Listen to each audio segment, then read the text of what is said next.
escola do mundo, onde eu posso ensinar e aprender. A palavra da sabedoria é a nossa EBD. Deus é o nosso diretor, o Espírito Santo nosso professor. A Bíblia é a cartilha que ensina o caminho, a verdade e a vida.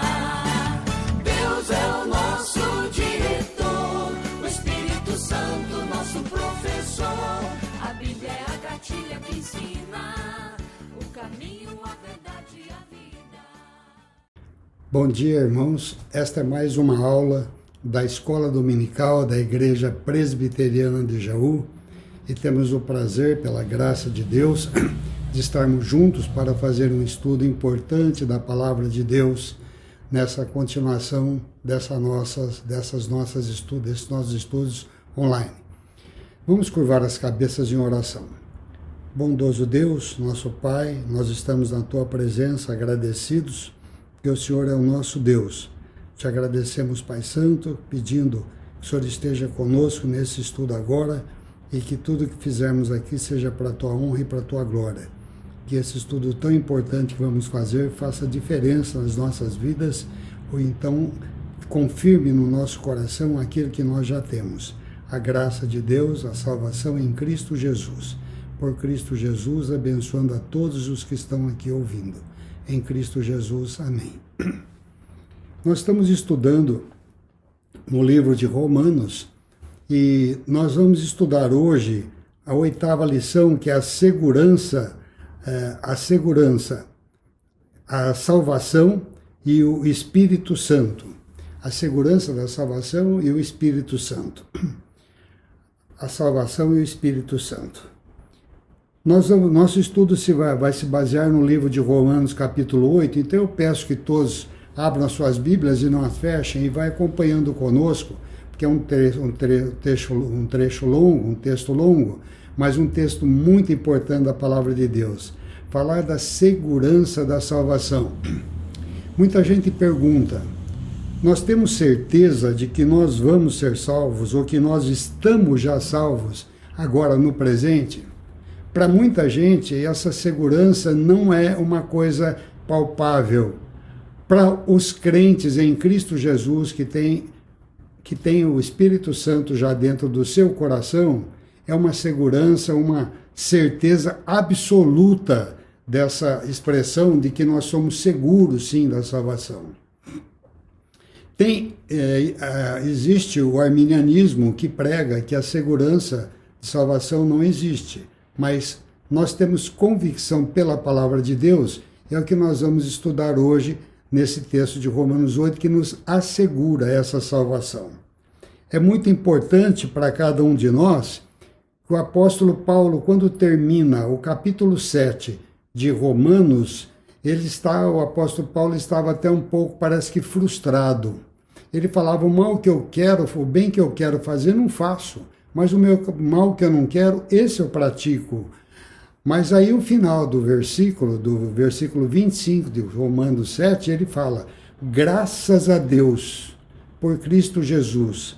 Então, para nós, essa certeza, graças a Deus por Jesus Cristo, nosso Senhor.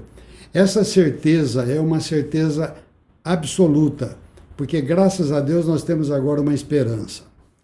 O que então, o capítulo 8 de versículos do livro de Romanos, vamos fazer a leitura dos versículos de 1 a 17, depois de 26 e 27. Romanos 8. Agora, pois, já nenhuma condenação há para os que estão em Cristo Jesus. Nenhuma condenação há para os que estão em Cristo Jesus. Porque a lei do Espírito da vida em Cristo Jesus te livrou da lei do pecado e da morte. Porquanto que fora impossível a lei no que estava enferma pela carne, isso fez Deus enviando o seu próprio Filho, em semelhança de carne pecaminosa e no tocante ao pecado, e com efeito condenou Deus na carne o pecado, a fim de que o preceito da lei se cumprisse em nós, que não andamos segundo a carne, mas segundo o Espírito. Porque os que se inclinam para a carne cogitam das coisas da carne, mas os que se inclinam para o Espírito, das coisas do Espírito. Porque o pendor da carne dá para a morte, mas o Espírito para a vida e paz. Por isso o pendor da carne é inimizade contra Deus, mas não está sujeito à lei de Deus, nem mesmo pode estar. Portanto, os que estão na carne não podem agradar a Deus. Vós, porém, presta atenção nesse versículo, vós, porém, não estáis na carne, mas no Espírito, se de fato o Espírito de Deus habita em vós. E se alguém não tem o Espírito de Deus, esse tal não é dele. Se, porém, Cristo está em vós, o corpo, na verdade, está morto, por causa do pecado, mas o Espírito é vida, por causa da justiça. Aqui entra a doutrina da justificação. Se habita em vós o Espírito daquele que ressuscitou a Jesus dentre os mortos, esse mesmo que ressuscitou a Cristo Jesus dentre os mortos, vivificará também o vosso corpo mortal por meio do seu Espírito, que em vós habita. Assim, pois, irmãos, somos devedores, não à carne, como se constrangidos a viver segundo a carne. Porque se vivermos segundo a carne, caminhais para a morte, mas se pelo Espírito mortificardes os feitos do corpo, certamente vivereis. Pois todos os que são guiados pelo Espírito de Deus são filhos de Deus. Porque não recebestes o espírito da escravidão para viverdes outra vez atemorizados, mas recebestes o espírito de adoção, baseados no qual clamamos Abba, Pai. A escravidão acabou quando Cristo veio e habitou entre nós através do seu Espírito. Agora vive entre nós o espírito de adoção. O próprio Espírito testifica, ou seja, confirma com o nosso espírito que somos filhos de Deus. Ora, se somos filhos, somos também herdeiros, herdeiros de Deus, co-herdeiros com Cristo. Se com ele sofrermos, também com ele seremos glorificados. E vamos ler também os versículos 26 e 27, nessa primeira parte. Também o Espírito, semelhantemente, nos assiste em nossa fraqueza, porque não sabemos orar como convém, mas o mesmo Espírito intercede por nós sobremaneira, com gemidos inexprimíveis. E aquele que sonda os corações sabe qual é a mente do Espírito, porque segundo a vontade de Deus é que ele intercede pelos santos.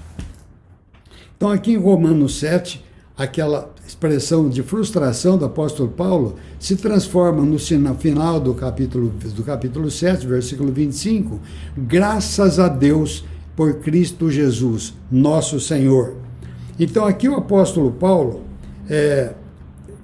mostra o peso das suas responsabilidades morais, da sua culpa pelos seus próprios pecados, que essa culpa não consome mais o apóstolo Paulo. Ele sofria, mas agora não sofre mais, quando ele teve o entendimento de que a lei foi cumprida por Cristo Jesus e ela foi abolida para que nós tenhamos que viver pela lei. Viver pela lei implica em que nós tenhamos que obedecer totalmente à lei. Mas a lei, ela não salva se você conseguir viver pela lei, porque nós vamos viver com certeza com pecado, somos falhos. Só um homem pôde fazer isso, e esse homem foi Jesus Cristo. Então a lei só nos mostra a nossa condição de pecador, e essa condição é que dói.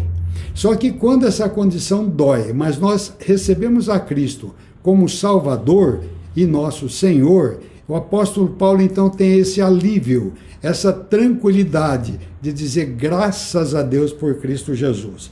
Então, por que dessa convicção, então, do apóstolo Paulo, que agora tem essa certeza? Porque agora no versículo 8 do capítulo 8, o versículo 1, Paulo já começa com uma expressão maravilhosa e diz: agora pois já nenhuma condenação há para os que estão em Cristo Jesus. E fecha o capítulo 8 no versículo 39 da mesma forma: que nem altura, nem profundidade, nem qualquer outra criatura poderá separar-nos do amor de Deus que está em Cristo Jesus, nosso Senhor. A alegria da gente saber que em Cristo Jesus nós somos salvos e que essa salvação ela é eterna e ela já aconteceu antes da fundação do mundo, quando Deus nos elegeu como seus filhos antes da fundação do mundo. Nesse desenrolar, nós vamos ver desse estudo, desse capítulo, nós vamos ver que já nenhuma condenação há.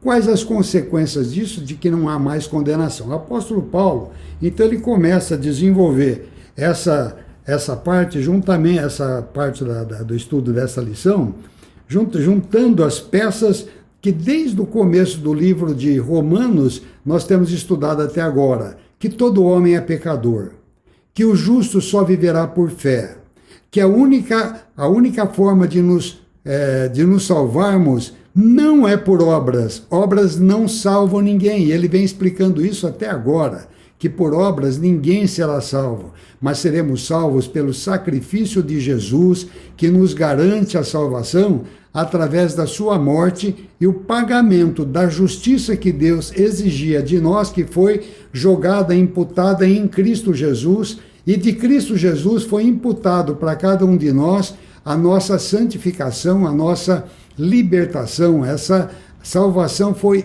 imputada a nós outros.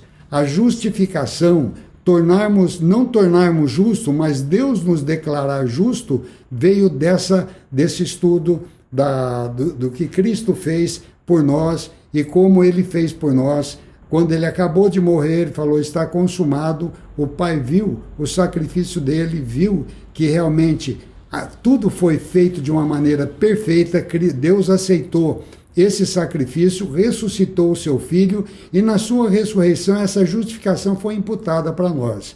Então hoje também nós temos essa esperança, que não é esperança, é uma certeza, essa certeza de que não mais seremos condenados por Deus, porque quando Deus olha para nós, ele vê a justiça de Cristo imputada a nós. Então ele fala: esse foi lavado no sangue do meu Filho Jesus Cristo, e Jesus Cristo, o próprio Jesus, está lá mostrando ao Pai que nós fomos lavados no seu sangue e que nós agora temos a salvação nele, conforme foi a vontade de Deus que fosse feita dessa forma. Então, os cristãos foram colocados além do alcance dessa condenação. E ser verdadeiramente cristão não é uma questão de exercício intelectual ou mero teste de conhecimento teológico. O verdadeiro cristão é aquele que deposita a sua confiança, a sua fé somente em Cristo para a salvação. E para isso o apóstolo Paulo nos mostra, nesses primeiros versículos de 1 a 3, agora, pois, já nenhuma condenação há para os que estão em Cristo Jesus, porque a lei do Espírito da vida em Cristo Jesus te livrou da lei do pecado e da morte. Porquanto que fora impossível a lei que estava enferma pela carne, isso fez Deus enviando o seu próprio Filho em semelhança de carne pecaminosa no tocante ao pecado, e com efeito condenou Deus na carne o pecado. E o versículo 5, porque os que se inclinam para a carne cogitam das coisas para a carne, mas os que se inclinam para o Espírito das coisas do Espírito. Então, isso para nós é uma certeza. Então, o que faz o Espírito? Deus, então, mandou o seu Filho, porque nós não tínhamos meio de salvação. O seu Filho nos deu pagou o preço da justiça de Deus na cruz do Calvário. E ele mandou para nós o Espírito Santo, que agora ele entra no nosso coração quando nós aceitamos Cristo Jesus como nosso Senhor e Salvador. Nós vamos ver então agora como isso se faz. O Espírito, então, ele entra no nosso coração e ele liberta, ele habita em nós e ele santifica cada um de nós. Então, nós estávamos mortos nos nossos delitos e pecados, o Espírito nos libertou dos pecados e nos deu vida juntamente com Cristo. Nos ressuscitou juntamente com Cristo. Então, agora, ele habita dentro de nós. Quando ele nos liberta e ele habita dentro de nós, ninguém o pode tirar. E esse processo de habitação, ele leva até a cada um de nós a santificação. No versículo 3:8, o versículo 3, que fala que porquanto que for impossível na lei que estava enferma pela carne, fez Deus enviando seu próprio Filho em semelhança de carne pecaminosa e no tocante ao pecado, e com efeito condenou Deus na carne o pecado. No versículo 8 ele fala também, portanto, os que estão na carne não podem agradar a Deus. Agora, ele continua, isso ele faz para nos dizer que aquilo já acabou, uma vez que o Espírito entrou cada um de nós. Porque agora no versículo 33, o versículo 33 nos dá essa segurança também, dizendo: quem tentará acusação contra os eleitos de Deus, é Deus quem os justifica. Então ele coloca dentro de nós essa justiça, ele nos reveste dessa justiça, e então ele começa a andar com a gente. Os versículos, no versículo do Evangelho de João, capítulo 15, versículo 16, Cristo fala que não fomos nós que escolheram a Cristo, Ele que nos escolheu, e nos escolheu, não fostes vós que escolhestes a mim, porém eu vos escolhi a vós outros e vos destineis para que vades, deis fruto e o vosso fruto permaneça, a fim de tudo quanto pedirdes ao Pai em meu nome, Ele vô-lo conceda. Então aqui, essa obra foi feita por Cristo, não tem mérito nosso, e nós fomos escolhidos por Deus, não tivemos nenhum mérito nisso. Então, se alguém não é abençoado com o Espírito, a habitação do Espírito, então esse tal, no versículo 9, diz que esse tal não é dele. Vós, porém, que estáis na carne, que não estáis na carne, mas no Espírito, se de fato o Espírito de Deus habita em vós. E se alguém não tem o Espírito de Deus, esse tal não é dele. É triste a gente ouvir isso, se alguém não tem o Espírito de Deus, então não é dele, mas os que têm são dele. Então nós temos que agradecer a Deus esse chamado, essa escolha dele para a nossa vida, que nos chamou, porque nós temos o Espírito de Deus, esse Espírito habita dentro de nós. Qual é a outra coisa que o Espírito faz para a gente? O Espírito guia, o Espírito testifica e o Espírito glorifica. No versículo 14, a boa notícia é que nós que nós somos guiados pelo Espírito. No versículo 14 nos diz: pois todos que são guiados pelo Espírito de Deus são filhos de Deus. Todos que são guiados são filhos de Deus. No versículo 10 em diante, diz para nós: se porém Cristo está em vós, o corpo na verdade está morto por causa do pecado, mas o Espírito é vida por causa da justiça. Se habita em vós o Espírito daquele que ressuscitou a Jesus dentre os mortos, esse mesmo que ressuscitou a Jesus dentre os mortos, vivificará também o vosso corpo mortal por meio do seu Espírito. Por meio do seu Espírito,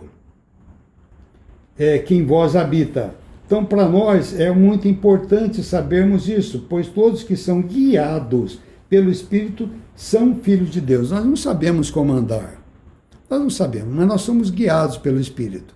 A Bíblia fala lá em João, Evangelho de João, capítulo 16, a partir do versículo 7, que o Espírito nos convencerá do pecado, do juízo e da justiça. E ele vai nos convencendo disso através da nossa vida, santificando a nossa vida. É muito importante nós sabermos que nós não estamos sozinhos. Se antes nós éramos escravos do pecado, agora libertos, não somos mais escravos do pecado, porque agora nós fomos adotados por Deus. Então, é importante nós entendermos que Deus é o Criador de todas as coisas, mas ele se relaciona paternalmente só com aqueles que têm o seu espírito, só com aqueles que têm o seu espírito. E através do seu espírito, esse relacionamento nos mostra a forma de viver. Outrora, nós não éramos dessa família da aliança com Deus, antes de o Espírito habitar dentro de nós. A aliança tinha sido feita com Abraão lá no passado, então o povo judeu era o povo da aliança. E depois mas Deus tinha falado para Abraão que nele seriam benditas todas as famílias da terra, e agora com essa salvação em Cristo Jesus, com a morte dele, para nossa libertação do pecado, a justificação dos nossos pecados, mediante o sacrifício de Cristo, nós então somos adotados na família de Deus, fazendo parte também da aliança com Abraão. Lá em Gálatas, capítulo 3, capítulo 3, versículos 6 e 7, nós lemos: é o caso de Abraão, que creu em Deus, e isso foi imputado para a justiça. Sabei, pois, que os da fé é que são filhos de Abraão. Então nós agora somos filhos de Abraão. Participamos dessa herança com Abraão, na aliança que Deus fez, porque Deus é um Deus de pacto, é um Deus de relacionamento. E ele fez esse pacto com os homens. Todos que estão no pacto da aliança fazem parte dessa salvação em Cristo Jesus, como também no Velho Testamento também isso foi colocado para nós e para os anteriormente a nós. Então nós chegamos ao capítulo 8 de Romanos 16, 17, mostrando, os versículos 16 e 17, mostrando que o próprio Espírito confirma, testifica com o nosso Espírito que somos filhos de Deus. Ora, se somos filhos, somos também herdeiros de Deus. Herdeiros de Deus, co-herdeiros com Cristo, se com Ele sofremos também, com Ele seremos glorificados. É uma satisfação, o verdadeiro crente, ele tem uma satisfação de ler a palavra de Deus, de conversar a respeito de Cristo, de honrar a Cristo, de procurar santificar a vida.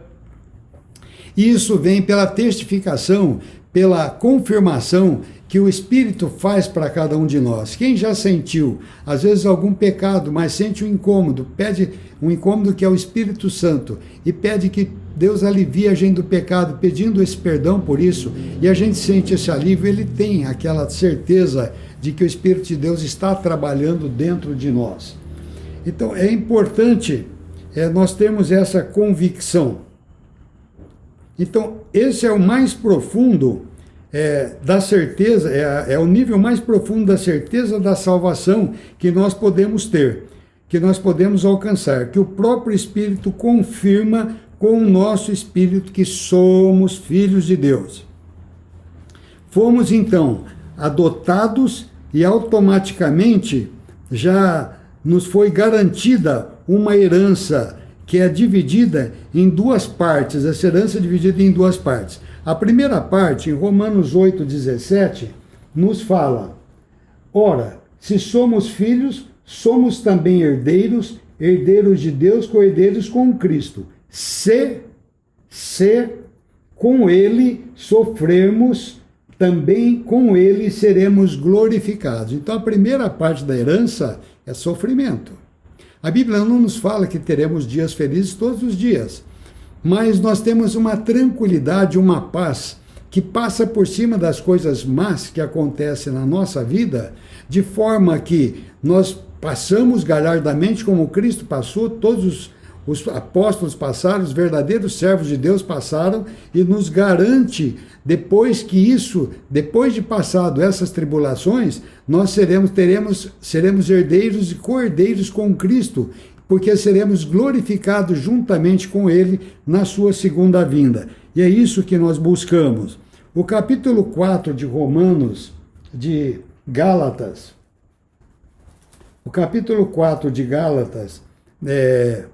de 1 a 7, nos diz: digo, pois, durante o tempo em que o herdeiro é menor, em nada difere do escravo, posto que ele é senhor de tudo, mas está mas está sob tutores e curadores até o tempo predeterminado pelo Pai. Assim também nós éramos menores. Quando éramos menores, estávamos servilmente sujeitos aos rudimentos do mundo. Vindo, porém, à plenitude do tempo, Deus enviou seu Filho, nascido de mulher, nascido sob a lei, para resgatar o que estavam sob a lei, a fim de que recebêssemos a adoção de filhos. Porque vós sois filhos, enviou Deus ao nosso coração o Espírito do seu Filho, que clama, Abba, Pai. De sorte que já não somos mais escravos, porém filhos, e sendo filhos também herdeiros por Deus. Herdeiros por Deus. Então, é um texto importante. A segunda parte do nosso estudo é um tempo presente e a glória futura. No tempo presente, Deus não promete para a gente que não teremos aflições. Pelo contrário, muitas aflições. Então, aqui vamos ler Romanos, o capítulo 8, de 18 a 27. Romanos 8, de 18 a 27. Então nos diz, porque para mim tenho por certo que os sofrimentos do tempo presente não podem ser comparados com a glória a ser revelada em nós. A ardente expectativa da criação aguarda a revelação dos filhos de Deus, pois a criação está sujeita à vaidade, e não voluntariamente, mas por causa daquele a que a sujeitou, na esperança de que a própria criação será redimida do cativeiro da corrupção para a liberdade da glória dos filhos de Deus. Porque sabemos que toda a criação a um só tempo geme e suporta angústia até agora. E não somente ela, mas também nós, que temos as primícias do Espírito, igualmente gememos em nosso íntimo, e aguardamos a adoção de filhos, a redenção do nosso corpo. Porque na esperança fomos salvos. Ora, esperança que se vê não é esperança, pois o que alguém vê, como esperar? Como espera? Mas se esperamos o que não vemos, com paciência o aguardamos, também o Espírito,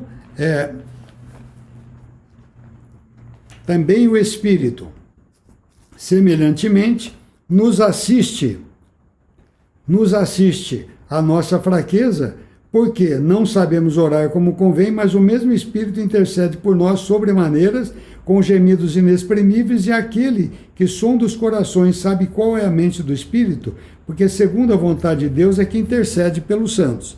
Então, definitivamente, Paulo não enxerga a vida como uma matemática, como materialista, matematicamente para quem nada existe além da vida, mas que nós temos, apesar do sofrimento que nós vamos passar, nós temos uma garantia de vida futura, uma garantia de alegria futuramente, que é a herança que nós vamos ter. Para os filhos de Deus, então, na eternidade, é que nós estamos buscando a nossa vida. Olha o que aconteceu com muitos servos de Deus. Adão andava com Deus no paraíso, pecou, perdeu a presença de Deus junto com ele, não conversava mais com Deus, com ele, passeando com Deus no paraíso, como Deus fazia para ele no jardim do Éden. Mas ele esperava o futuro e ele continuou. Noé foi também chamado por Deus, escolhido por Deus, e foi salvo por um dilúvio, mas ele foi salvo numa arca onde tinha vários animais com aquele cheiro de excrementos todos, e também sofreu a vergonha de ter sido achado nu após se embebedar, depois que ele tinha plantado uma vinha e tinha bebido do fruto da videira. Abraão vagou sem saber para onde ia, e já na esperança de ter ainda seu filho, e teve todos aqueles problemas que ele passou, problemas geopolíticos, problemas de perseguição e de fuga, de lutas com outros reis. Ele teve vários episódios onde ele teve muitos problemas, que parecia tudo que não era bom para ele, mas ele aguardava na esperança do que Deus havia falado para ele na fé. Isaac, filho de Abraão, também passou fome e teve que disputar por vários poços até achar um poço onde ele podia tirar água e dali então ele podia alimentar o seu povo que estava junto com ele. Teve um filho, Jacó, e Jacó também teve problemas com o seu sogro Labão, tendo que ficar 14 anos servindo como escravo a Labão para conseguir casar com Raquel. Antes teve Lia, mas depois teve Raquel, que é quem ele amava. E de Raquel, que morreu no parto de Benjamim, Deus deu para ele Jacó. E José também passou por tremendas aflições com a traição dos seus irmãos, a venda para o Egito, o perjúrio da mulher de Potifar, que falou que ele tinha cometido assédio sobre ela, mas depois ele também foi glorificado. Também nós vemos que todos esses servos de Deus, eles não ficaram preocupados só com o presente, porque eles viam o futuro. Eles esperavam o futuro. Lá em Hebreus 11, versículos de 13 a 16, a Bíblia fala, 13 a 16, a Bíblia fala que realmente eles olhavam para o futuro, esperavam o futuro, e que estava em Deus, olhavam a glória do futuro. Então, nessa vida, nós vamos ter problemas sim. E nós vemos aqui o versículo 34, que nos diz que quem condenará, quem tentará acusação sobre os eleitos de Deus, quem os condenará? É Cristo Jesus quem morreu, ou antes quem ressuscitou, o qual está à direita de Deus Pai e também intercede por nós.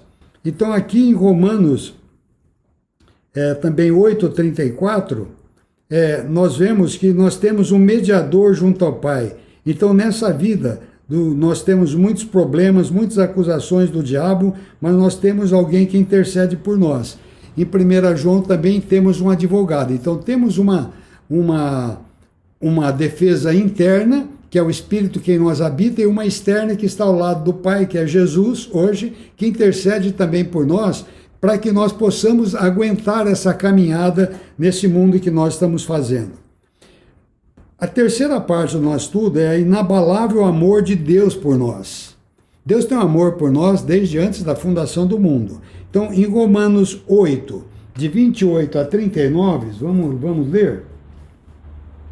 Romanos 8, 28 a 39. Sabemos que todas as coisas cooperam para o bem dos que amam a Deus, daqueles que são chamados segundo o seu propósito.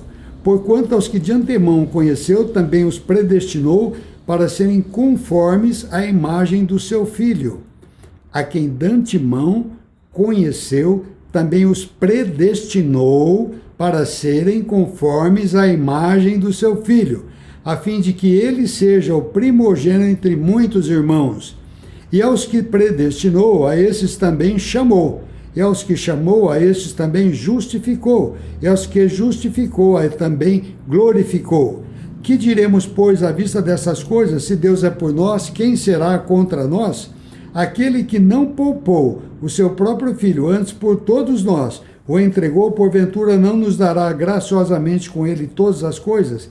Quem tentará acusação contra os eleitos de Deus? É Deus quem os justifica. Quem os condenará? É Cristo Jesus quem morreu, ou antes quem ressuscitou, qual está à direita de Deus Pai, intercede por nós, o nosso advogado. Quem nos separará do amor de Cristo? Será tribulação, angústia, perseguição, fome, nudez, perigo, espada, como está escrito: por amor de ti somos entregues à morte o dia todo.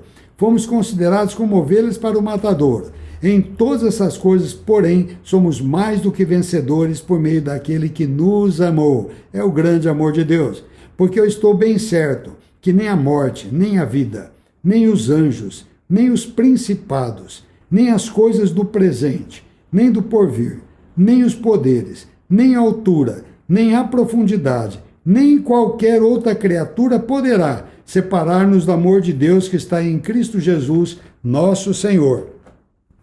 Então nós podemos ter certeza nós podemos ter certeza. A palavra que Paulo usa no versículo 28 é sabemos. Sabemos é matemática. É saber, é uma expressão matemática, que em grego a palavra saber ela tem uma expressão matemática nela. É uma coisa certeza.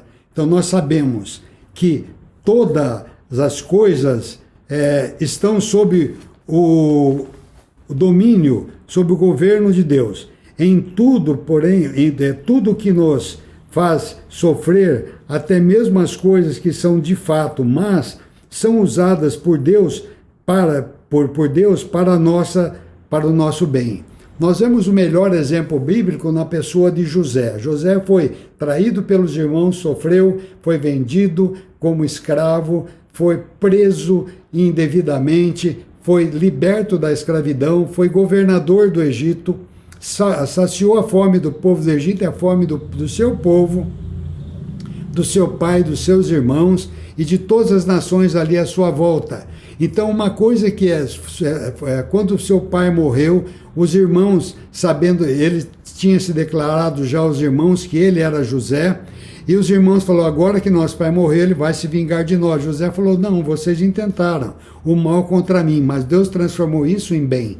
Então, as coisas aparentemente más também são usadas por Deus para o nosso bem.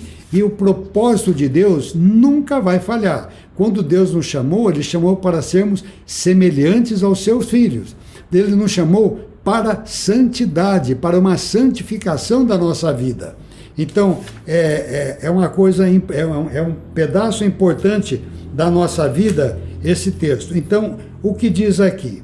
Sobre, nessa parte do amor inabalável, a predestinação.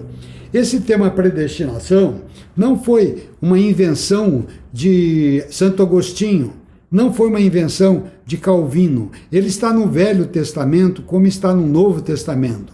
Quando Deus formou o homem, Ele não formou Abdala, que sou eu. Ele formou Adão. Quando Ele escolheu mais alguém, Ele chamou Noé. Ele escolheu. Para frente, quando Ele chamou Abraão, Ele escolheu Abraão. Então, predestinação é quando Deus escolhe segundo o seu propósito, segundo a sua vontade. Essa predestinação não é uma presciência. Não é porque Deus acha que nós vamos ser bonzinhos no futuro, que vamos ser obedientes a Ele, não é isso. A predestinação, Ele nos escolhe por amor que Ele tem por nós antes da fundação do mundo, como Ele fala lá já em Efésios, capítulo 1, versículo 5. Em Efésios, capítulo 1, versículo 5, ele fala: nos predestinou para Ele, para a adoção de filhos, por meio de Jesus Cristo, segundo o beneplácito da sua vontade. Ele nos escolheu antes da fundação do mundo. No versículo 4, assim como nos escolheu nele antes da fundação do mundo, para sermos santos. Nós somos escolhidos com um propósito, para sermos santos e irrepreensíveis perante Ele. Em amor nos predestinou por adoção de filhos, para beneplácito, por meio de Cristo Jesus, segundo o beneplácito da sua vontade. A bondade dele é que fez isso para conosco. Então a predestinação não é presciência. A predestinação é soberania. Deus nos escolheu e Ele nos colocou aqui com uma finalidade. Nós temos que saber disso, porque nosso propósito é sermos santos, para dar testemunho de Deus aqui na terra, para aqueles que não têm o Espírito que habita dentro deles. Nós temos que dar esse testemunho. Então, existe duas questões importantes nessa predestinação e nesse chamado. A quem chamou, a esses predestinou, a quem predestinou, versículo 28, sabemos todas as coisas são chamadas segundo o seu propósito. Porquanto os que de antemão conheceu, também os predestinou para serem conforme a imagem do seu Filho, a fim de que seja o primogênito. E aos que predestinou, esses também chamou. E aos que chamou, também justificou. E aos que justificou, também glorificou. Então, Ele de antemão nos conheceu, Ele nos chamou. Esse é um chamado que se é chamado, teologicamente, chamado eficaz. O chamado de Deus, nós podemos até às vezes querer falar, não quero agora. Mas a hora que Deus chama, Ele chama e nós não temos jeito de negar esse chamado. O apóstolo Paulo, com certeza, foi chamado, e a hora que Deus chamou, e ele foi jogado ao chão, ele se rendeu aos pés de Deus, porque o chamado foi muito violento para com ele, e para cada um de nós, porque nós temos que abandonar a nossa cabeça de pecado para vivermos uma vida santificada. Falar, vamos deixar um pouco mais para frente, a gente sente o chamado, mas acho que vai deixar, mas a gente chega num ponto que ninguém consegue deixar. Esse chamado, ele é um chamado que é através de uma graça que é chamada de graça irresistível. Desculpa. Quando Deus chama, esse chamado é irresistível, a gente não suporta falar não para Deus, nós agradecemos a Deus, nós somos colocados junto com Deus, entra em nós o Espírito Santo, em nós entra uma paz tremenda, e essa paz tremenda nos traz uma alegria violenta, e nós fazemos como Jeremias, que vemos a palavra de Deus, e vamos querer estudar a palavra de Deus, como ele diz, achadas tuas palavras, logo as comi. E essas palavras foram para mim motivo de grande gozo e alegria. E a partir daí nós temos uma vontade grande de estudar as coisas de Deus através do seu Filho Jesus Cristo, como Deus mandou o seu Filho para nos salvar e como ele faz conosco através da habitação do Espírito, santificando a nossa vida. O Espírito Santo habita para santificar a nossa vida. Então é importante para nós entendermos tudo isso. E qual que é a nossa resposta? Agora, a nossa resposta é que, tendo em vista tudo que Deus graciosamente fez por nós, por seu povo, nós vamos dizer o quê? 8,31. Que diremos, pois, à vista de tudo isso que nós estudamos? Se Deus é por nós, quem será contra nós? A Escritura não afirma que a Igreja de Cristo não enfrentará oposição. Hoje nós vemos quantos cristãos estão morrendo nos países muçulmanos ou nos países ateus, que tem matado muitos cristãos.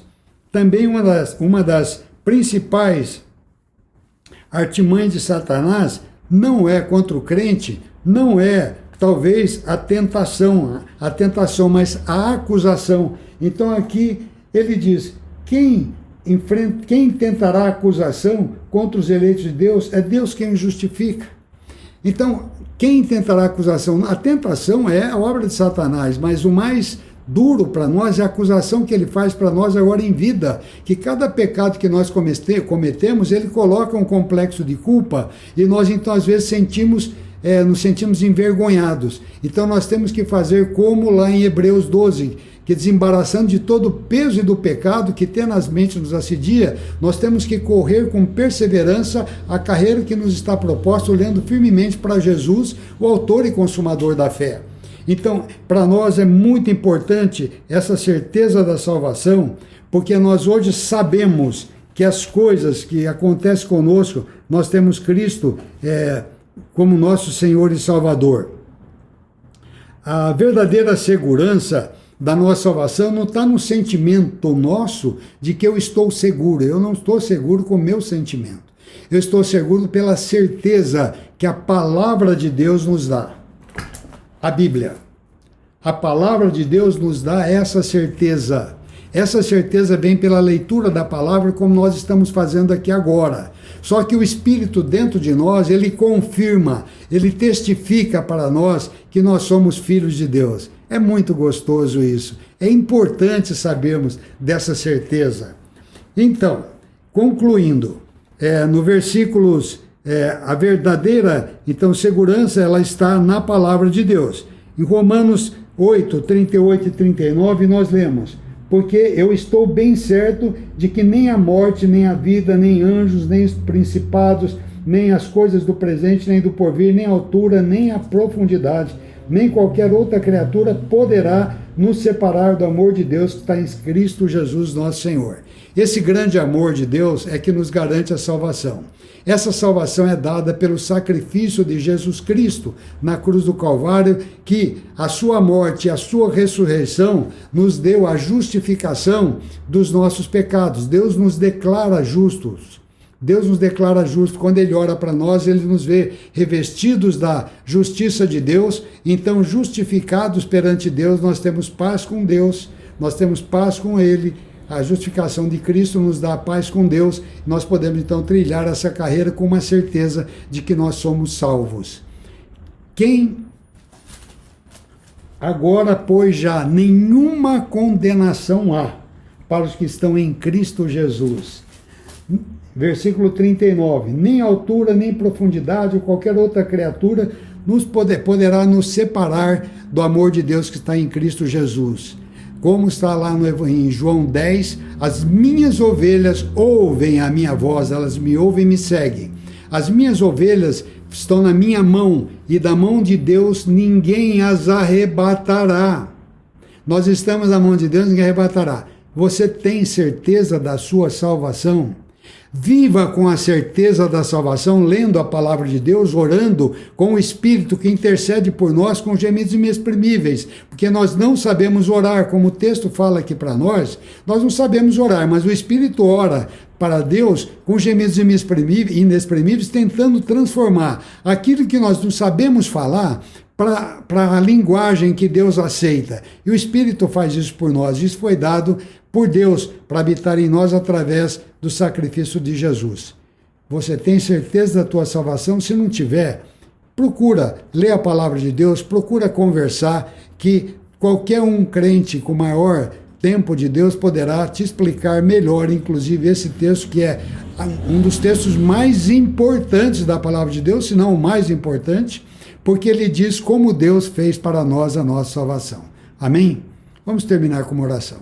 Bondoso Deus, querido Pai, nós estamos na Tua presença, mais uma vez, agradecidos por podermos ter estudado a Tua palavra. E, ó Pai, o Senhor coloque no nosso coração essa certeza para que nós possamos viver a nossa vida cristã com alegria e com a segurança de que nós estamos habitados pelo Teu Espírito, estamos nas Tuas mãos, e das Tuas mãos ninguém pode nos arrebatar. Satanás não poderá arrebatar das Tuas mãos, ó Pai.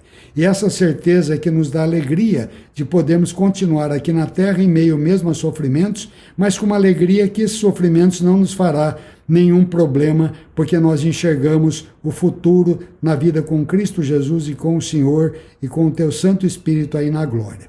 Por Cristo Jesus, amém.